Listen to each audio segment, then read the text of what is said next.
নমস্কার। কবি সুকান্ত ভট্টাচার্যের একটি জনপ্রিয় বাংলা কবিতা এক যে ছিল আপন ভোলা কিশোর। স্কুল তার ভালো লাগতো না, সহ্য হতো না পড়াশোনার ঝামেলা। আমাদের চলতি লেখাপড়া সে শিখল না কোনো কালেই, অথচ সে ছাড়িয়ে গেল সারা দেশের সবটুকু পাণ্ডিত্যকে। কেমন করে?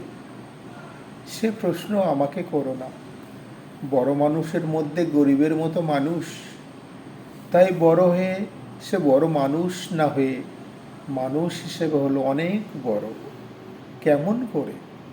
সে প্রশ্ন আমাকে করো না।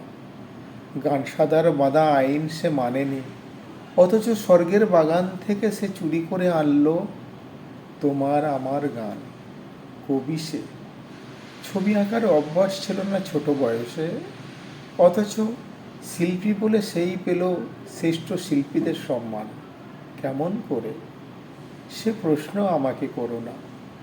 মানুষ হলো না বলে সে ছিল তার দিদির আপেক্ষের বিষয়। অনেক দিন অনেক বিদ্রূপ যাকে করেছে আহত, সেই একদিন চমক লাগিয়ে করল দিগ্বিজয়।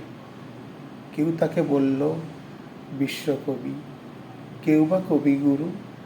উত্তর দক্ষিণ পূব পশ্চিম চারিদিক করল প্রণাম।